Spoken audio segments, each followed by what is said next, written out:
Moss हटा दिया, ठीक है। मॉस हटा दिया हम लोगों ने, और उसके बाद धीरे धीरे स्लोली स्लोली इसके ऊपर चढ़ने का प्रयास।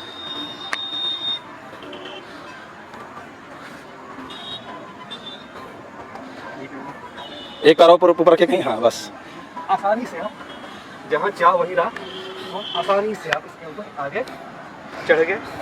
अब हम लोग फतह कर लिया। अब हम लोग साइक्लोपियन वाल के ऊपर आ गए हैं। हाँ। जैसा हम सभी जानते हैं साइक्लोपियन वाल के बारे में, यह राजगीर में जितनी भी पहाड़ी है, लगभग 6 पहाड़ी है।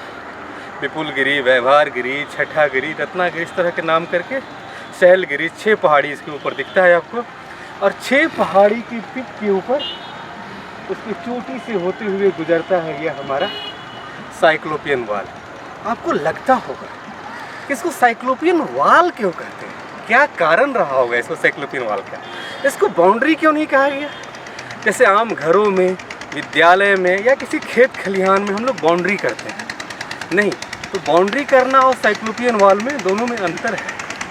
बाउंड्री जब भी होता है वह मोर्टार उसमें होना बहुत ज़रूरी है। एक तो मेन या तो रॉक रखें या ब्रिक रखें, और उसके बाद उसको मोर्टार लगाए सीमेंट के तौर पे, या मिट्टी का रख रहे हैं तो उसके ऊपर उसको गिलावा लगाए, मिट्टी का घोल तैयार करें। लेकिन जब साइक्लोपियन वाल तैयार करेंगे तो यह जो स्टोन रहेगा ड्रेस्ड नहीं रहेगा, अनड्रेस्ड रहेगा, टेढ़ा उखड़ा हुआ अलग अलग शेप एंड साइज में रहेगा। कोई इसका शेप एंड साइज फिक्स नहीं है, और इसके अंदर कोई मोर्टार नहीं है। आप देख सकते हैं पूरा वहाँ भी बना हुआ है किसके पहाड़ के ऊपर, उसके ऊपर किस तरफ जोड़ा हुआ नहीं है। और जहाँ कहीं भी स्पेस बचा हुआ रहता है तो वही स्टोन के जो नोड्यूल्स होते हैं, चिप्स होते हैं, उसके ऊपर डाल दिया जाता है उस चिप्स को, ताकि वो भरा हुआ करे, दूर से दिखे। और साइक्लोपियन वाल पूरे 6 पहाड़ी के ऊपर लगभग 45 किलोमीटर में फैला हुआ है। और यहाँ इसकी हाइट किसी जगह पे 10 फीट, किसी जगह पे 11 फीट, किसी जगह पे 12 फीट, अलग अलग हाइट में यहाँ है। इसकी चौड़ाई भी आप देखते हैं काफ़ी चौड़ा है, काफ़ी अलग अलग साइज़ में। ऐसा माना जाता है कि इसके ऊपर जिस समय यह बनाया गया था तो इसकी सुरक्षा के लिए, इस नगरी की सुरक्षा के लिए, एंशिएंट कैपिटल की सुरक्षा के लिए इसके ऊपर से रथ दौड़ते थे। ऐसा लोगों में ऐसा विश्वास है। प्रमाण कितना है इसके पीछे हम नहीं बता पाएंगे, क्योंकि ऐसा कुछ हमें साक्ष्य नहीं मिलता है, आर्कियोलॉजिकल एविडेंस उस तरह का कुछ इंस्क्रिप्शन नहीं मिलता है जिसके बेस पे हम इसकी बात कर सकें। लेकिन इसके बारे में जो डेट कहते हैं आर्कियोलॉजिस्ट लोग, हिस्टोरियन लोग, तो उनका कहना है कि यह सेकेंड जो अर्बनाइजेशन हुआ था 6th सेंचुरी BCE में। फर्स्ट अर्बनाइजेशन हम लोग हड़प्पन को मानते हैं। सेकेंड अर्बनाइजेशन जब 6th सेंचुरी BCE में हुआ था, आज से लगभग 2600 साल पहले, तो उससे भी पहले क्या बना हुआ है। तो वहीं से नॉर्दर्न ब्लैक पॉलिश्ड वेयर के शर्ट्स मिले थे। तो ऐसा एक्सकेवेटर का मानना था कि जब नॉर्दर्न ब्लैक पॉलिश्ड वेयर के शर्ट्स मिल रहे हैं तो वह तो 6th सेंचुरी BC से शुरू हो जाता है। इसका मतलब है 6th सेंचुरी BC से पहले यह बना होगा।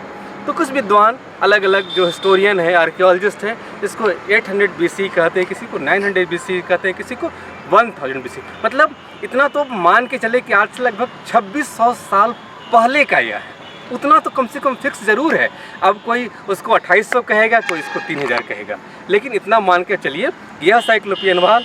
और इस राजगीर में या पूरे बिहार में सबसे अर्लीस्ट आर्किटेक्चर का एविडेंस आपको यह मिल रहा है, साइक्लोपियन वाल दे रहा है। क्योंकि इतने बड़े पैमाने पे इतना बड़ा आर्किटेक्चर यह कैसे बना होगा। आपके मन में आ रही होगी, आज कोई बाउंड्री वाल बनाता है, कोई बिल्डिंग बनाता है तो कितने लेबर्स लगते हैं, कितने मैन पावर की ज़रूरत होती है, कितने मशीनरी की ज़रूरत होती है।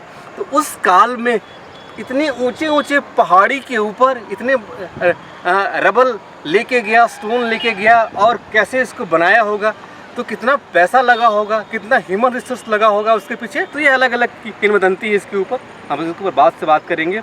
और जहाँ तहाँ बेसन भी बने हुए हैं, आप देखेंगे बुर्ज भी बना हुआ है। तो एक सुरक्षा के लिए इसका प्रयोग होता था। लेकिन आपके मन में यह भी आ रही होगी बात कि जब इतनी बड़ी ऊंची पहाड़ी जब बना दिया गया तो बाहर के आक्रमणकारियों से, आतंकी से बचने की जब पहाड़ी बना ही हुआ है तो उसके ऊपर 11 फीट का एक अलग से बाउंड्री देने का क्या सेंस है। तो कौन सी सुरक्षा की भावना उसके मन में आती होगी? यह बहुत बड़ा प्रश्न है आप लोगों के बीच में, क्योंकि जब 250 फीट, 300 फीट, 500 फीट ऊंची पहाड़ी हमारा है, तो 11 फीट के उसके ऊपर देने का क्या सेंस? वो तो बौना लगेगा उसके सामने। तो यह एक मैसेज कन्वे करने का था कि हम इतने पावरफुल हैं, हम इतने शक्तिशाली हैं, इतने ऊपर पहाड़ी पे भी हम अपना आर्किटेक्चर बना सकते हैं, अपना बाउंड्री कर सकते हैं। यह सामने वाले के एक उनके अंदर एक डर व्याप्त करना था। आपको याद होगा एक बार सचिन तेंदुलकर जब मैच खेल रहा था तो वह डबल सेंचुरी लगाने ही वाला था, लेकिन वह 195 या 197 पर जो सौरव गांगुली बोला कि लौट के तुम आ जाओ, अब अपोजिट टीम को दो वहाँ बैटिंग करने के लिए, तो सामने वाले को खौफ क्रिएट करना था कि इतने पर हम नॉट आउट हैं। इसका मतलब हमारे अंदर वो स्ट्रेंथ है कि हम और बना सकते थे।